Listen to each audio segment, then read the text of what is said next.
You've probably heard this before. Employees don't leave jobs. They leave bad managers. Or something like that. The reason you've heard it is because it is true.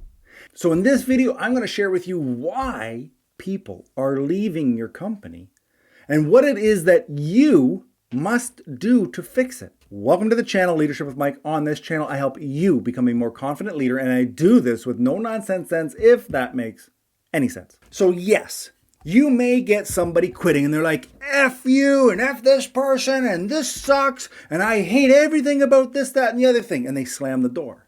And that's the stuff that blows up on social media, but it is not the norm.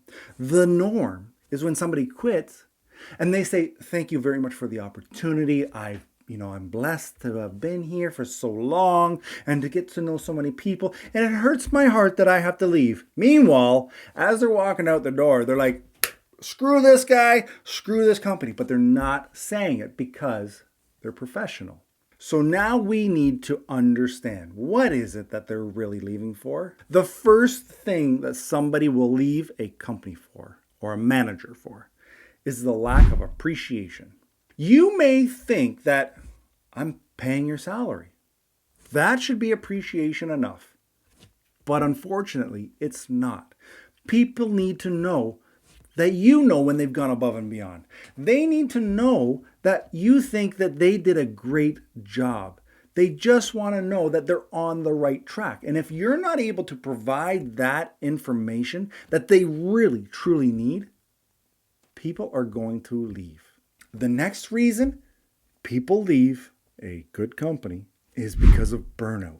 It seems to be huge in this day and age when you have the great resignation, you have quiet quitting going on, but people are getting burnt out because you have staff that are leaving and you're not replacing them, or you're not replacing them fast enough, and you just add more work to the employees who are left.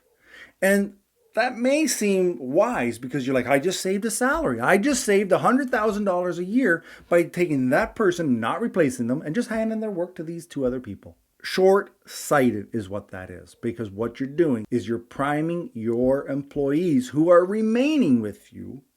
You're priming them for burnout to where they don't care. They can't care because their own physical, mental, spiritual health is being knocked away, chewed at by so much work that they have no way of getting done. So they're leaving you because you've burnt them out, or you've allowed them to become burnt out. The next reason that people leave is a lack of engagement. I've said this many times. Go around to your staff, bring a cup of coffee, have a chat. Even if you got stellar employees, they're doing everything fantastic. What they need from you is just engagement, a conversation, a, hey, how's it going? A lot of times top performers get left because as a manager, as a leader, I need to look after the people that can't do their job. My superstar, they're fine. And they might be, but they still want some interaction. They still want the one-on-one time with the boss to know that they're doing right, to hear the appreciation that you're going to share with them, but also just to have that human connection.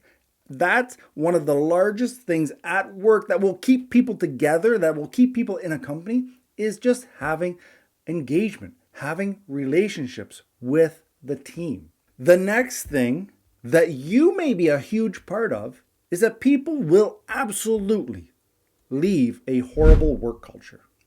If you, and I say you because you're the manager, you get to dictate the culture of the environment. You may think that it's a toxic environment and you have no control, but you do because you're the boss. That means you need to implement the changes.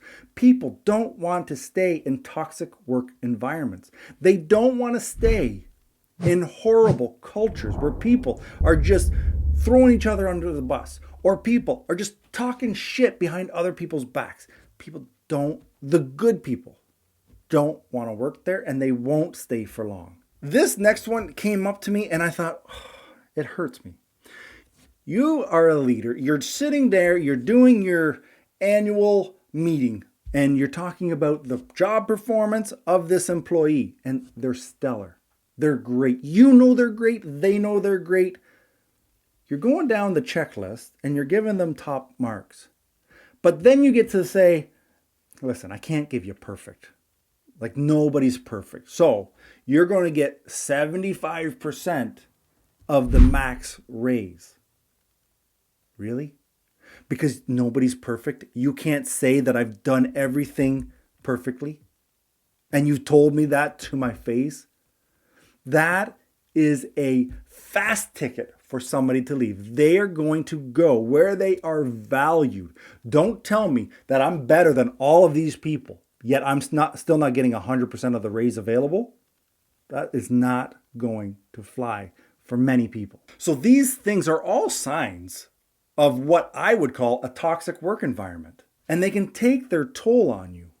In this video, I share the emotional, physical, and mental situations or ailments that a toxic work environment can do. So make sure you watch that so that you aren't creating it. You're not part of the problem, you're part of the solution.